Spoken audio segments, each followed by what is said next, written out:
Μητροπολίτης Τυχικός, βιογραφία. Ο Μητροπολίτης Τυχικός γεννήθηκε στις 8 Δεκεμβρίου 1981 στο χωριό Μεσάνα, περιοχή Πάφου, Κύπρος. Από το 1999 έως το 2004 σπούδασε στο Σεμινάριο του Αποστόλου Βαρνάβα στη Λευκοσία. Το 2005 έως 2009 σπούδασε στη Θεολογική Σχολή του Αριστοτέλειου Πανεπιστημίου Θεσσαλονίκης. Στις 2 Αυγούστου 2008 χειροτονήθηκε διάκονος από τον τότε Μητροπολίτη Πάφου και τώρα Αρχιεπίσκοπο Κύπρου, Γεώργιο Παπαχρυσοστόμου, λαμβάνοντας το όνομα Τυχικός, ενώ στις 18 Φεβρουαρίου 2010 χειροτονήθηκε πρεσβύτερος και προχειρίστηκε σε αρχιμανδρίτη. Στις 23 Φεβρουαρίου 2023, η Ιερά Σύνοδος της Εκκλησίας της Κύπρου τον εξέλεξε ομόφωνα Μητροπολίτη Πάφου, επικυρώνοντας και την ψήφο του λαού, ο οποίος τον είχε ψηφίσει ως ποιμενάρχη του με ποσοστό πάνω από 50%. Κατά τη διάρκεια της αρχιερατικής του διακονίας στην επαρχία Πάφου, ο Μητροπολίτης Τυχικός τελούσε σχεδόν καθημερινά λειτουργίες σε όλες τις ενορίες, ακόμη και στις πιο απομακρυσμένες. Πολύ συχνά συγκέντρωνε τους πιστούς στους ναούς της Πάφου για πνευματικές συναντήσεις. Ο ίδιος κήρυτε και έκανε διαλέξεις, μεταφέροντας στους ανθρώπους το Λόγο του Θεού. Ο Μητροπολίτης Τυχικός έδειξε στο λαό ποιος πρέπει να είναι ο πραγματικός ποιμένας της Εκκλησίας. Οι πιστοί, μέσα από το παράδειγμά του, διαπίστωναν ότι ένας αρχιερέας μπορεί να είναι κοντά και ανοιχτός σε όλους. Η μέριμνά του για τις ανάγκες του πιστού λαού είχε έναν μόνο σκοπό, να οδηγήσει τους ανθρώπους προς τον Χριστό. Άκουγε τα λόγια του Σωτήρα: «Δεύτε προς με πάντες οικοποιώντες και πεφορτισμένοι, καγώ αναπαύσω ημάς», και προσπαθούσε να τα ενσαρκώσει στην πράξη. Και το έκανε όχι με τη δύναμη της αρχιερατικής εξουσίας, αλλά με τη δύναμη της χριστιανικής ταπεινότητας, εφαρμόζοντας και πάλι τα λόγια του Κυρίου: «Μάθετε απ' εμού ότι πράωση μη και ταπεινώ στη καρδία».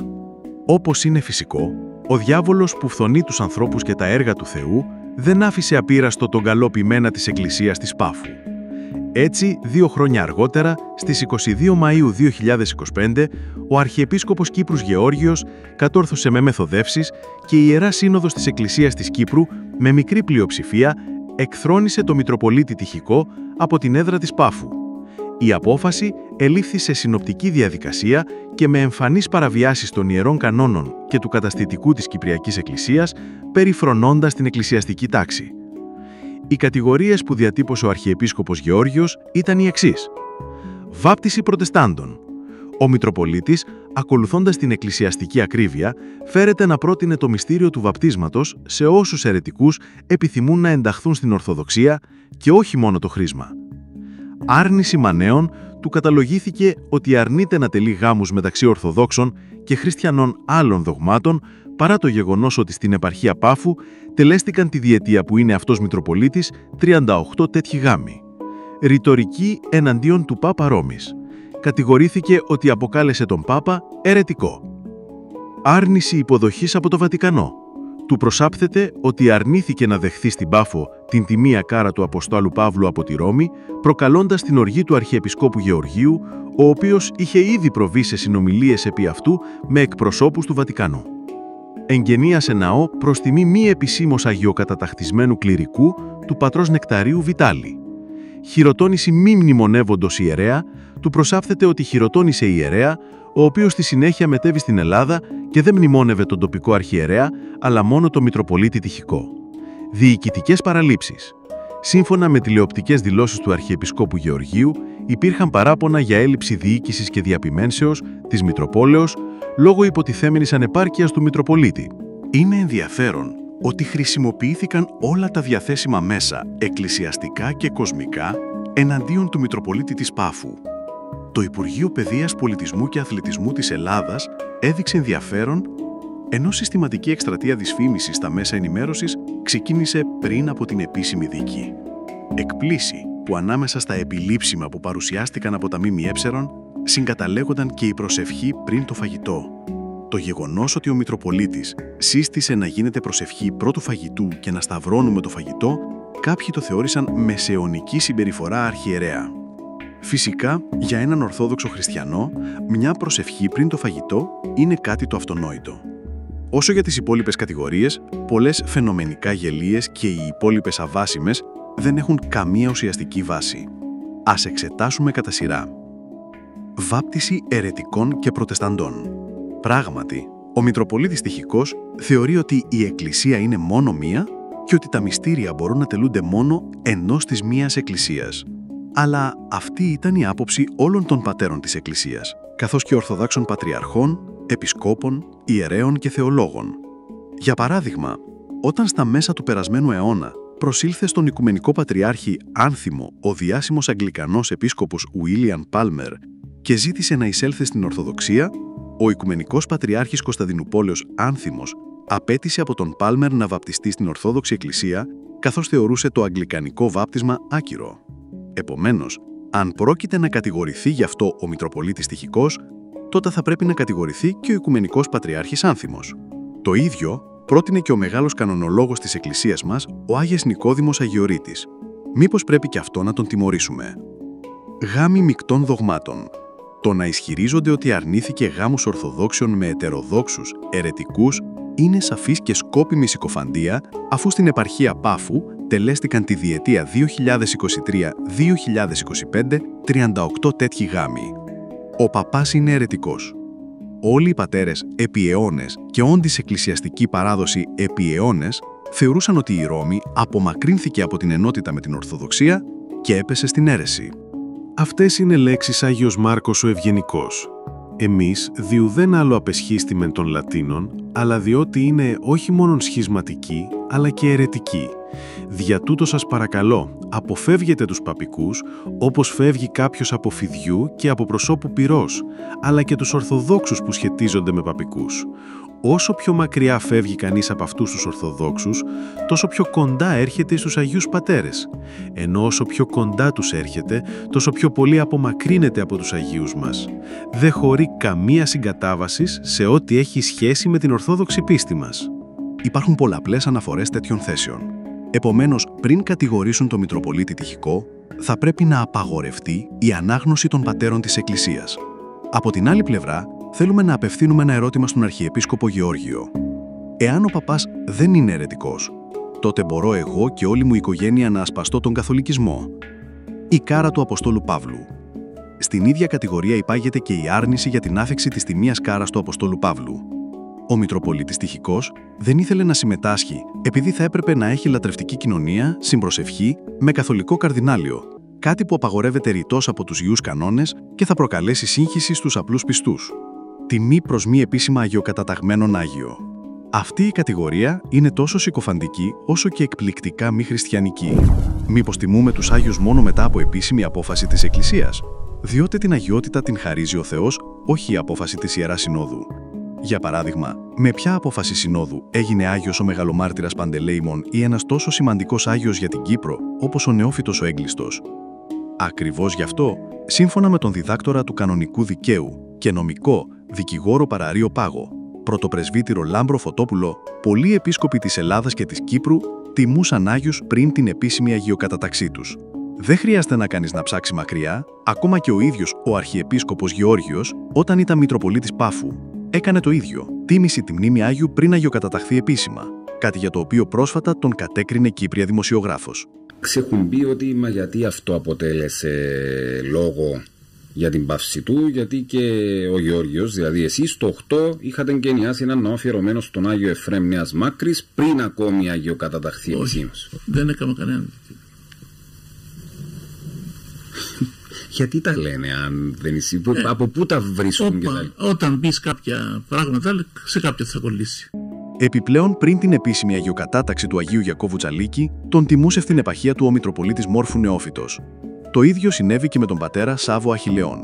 Επιπλέον, στο ναό του Αγίου Νικολάου στη Νέα Υόρκη, σε εικόνα μαζί με τον Άγιο, απεικονίζεται και ο Πατριάρχης Βαρθολομαίος. Μήπως αυτό δεν είναι επίσης ανεπιτρέπτο? Έτσι, όταν κάναμε το πλαισάκι, αφιερώσαμε τον Άγιο Επιφάνιο που είναι απέναντι, στον Άγιο Επιφάνιο που είναι αυτός που ήταν και το πλαισάκι του παλαιότερα, και βάλαμε απέναντι τον Άγιο Γέροντα Νεκτάριο, τον Καμαρίζη. Πιστεύοντας ότι σε κάποια στιγμή θα προχωρούσε σύντομα και η ένταξή του στα δίπτυχα. Επειδή όμως δεν προχώρησε η εκκλησία μας, για να μην υπάρχει και έτσι σκανδαλισμός, θεωρήσαμε να αφιερώσουμε το πλουσάκι μας και επίσης και στον Άγιο Νεκτάριο Πενταπόλεως. Κατά συνέπεια, ο Μητροπολίτης Πάφου λέει καθαρά ότι το παρακλήσιο αφιερώθηκε στους Άγιους Επιφάνιο και Νεκτάριο Πενταπόλεως της Αιγίνας και όχι στον γέροντα Νεκτάριο Βιτάλη. Χειροτονία η ιερέα που δεν μνημόνευε τον επίσκοπό του. Εξίσου παράξενη φαίνεται και η κατηγορία εναντίον του Μητροπολίτη ότι χειροτώνησε σε ιερέα κάποιον που δεν μνημόνευε τον επίσκοπό του. Υποτίθεται επίσης ότι ο Μητροπολίτης Τυχικός τον έστειλε στην Ελλάδα. Ωστόσο, σε συνέντευξη του ο Πάπλαμ Δήμος Σερκελίδης εξήγησε τα εξής. Πρώτον, ότι είναι Κύπριος στην καταγωγή, από το χωριό Αγία Μαρίνα κοντά στην πόλη Χρυσοχούς.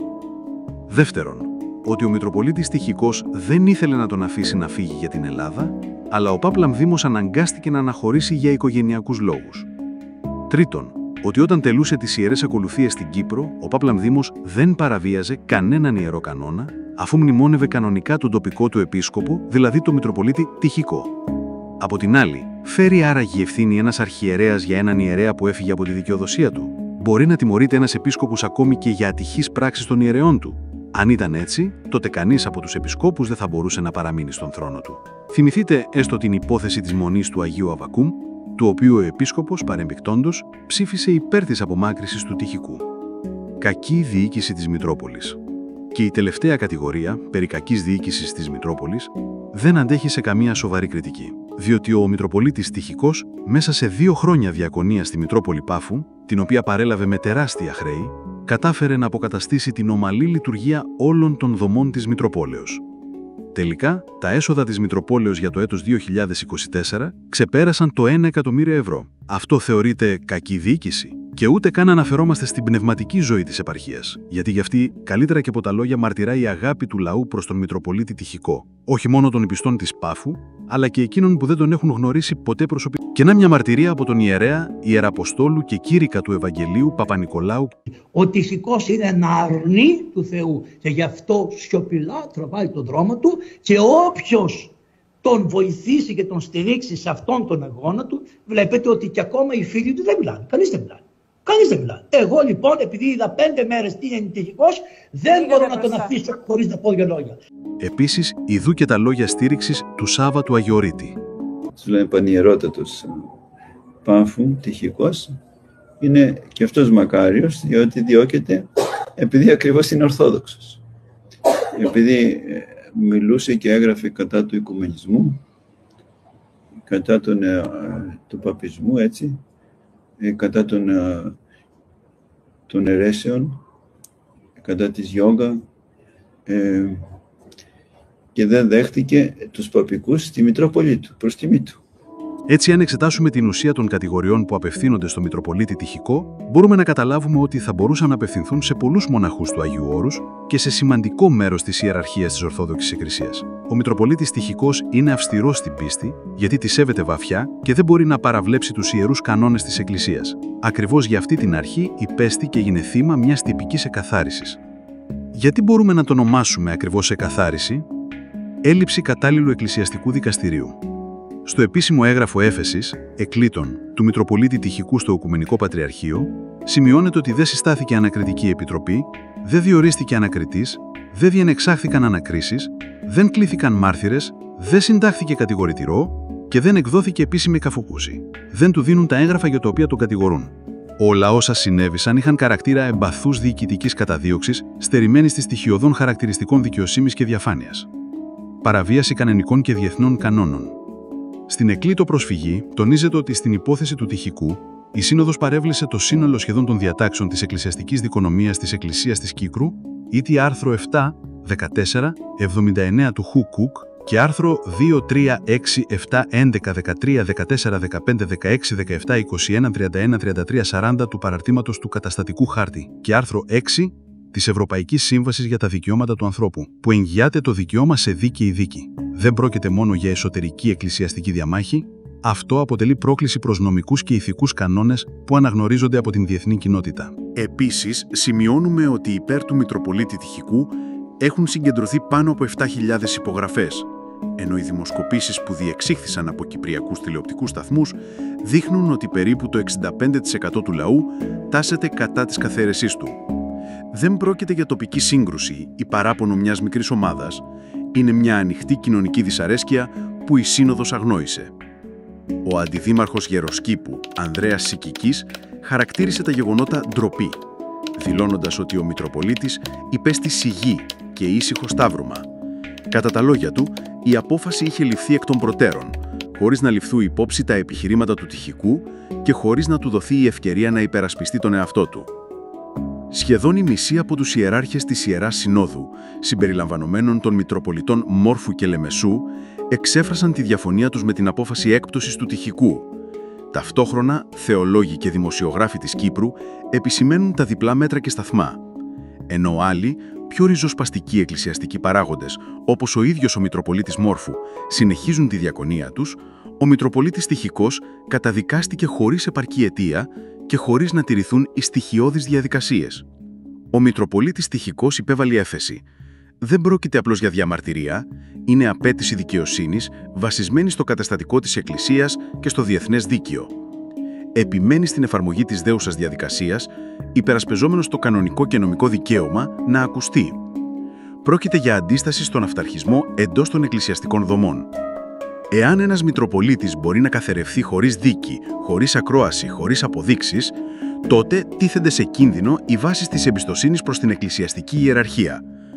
Όταν για την αδικία μιλούν όχι μόνο οι πιστοί και οι κοινωνικοί παράγοντες, αλλά και οι ίδιοι οι αρχιερείς, αυτό δεν είναι πλέον μια προσωπική υπόθεση, αλλά σήμα βαθιάς συστημικής κρίσης. Στην πραγματικότητα, ο Αρχιεπίσκοπος Κύπρου λειτουργήσε ταυτόχρονα και ως δικαστής και ως κατηγόρος, κάτι που αντιβαίνει ριζικά στην ιδέα της αντικειμενικής και δίκαιης διαδικασίας. Η συντριπτική πλειοψηφία των ανθρώπων κατανοεί ότι έχει γίνει τεράστια αδικία σε βάρος του Μητροπολίτη Τυχικού. Όμως, λόγω της ορθόδοξης ταπεινοφροσύνης μας, πολλοί καταλαβαίνουν ότι όλα αυτά συμβαίνουν με τη θέληση του παντοδύναμου Θεού. Γι' αυτό θα προσευχηθούμε για την πνευματική στήριξη του Μητροπολίτη Τυχικού, ώστε ο Θεός να του δώσει δύναμη και αντοχή σε αυτή τη δύσκολη περίοδο.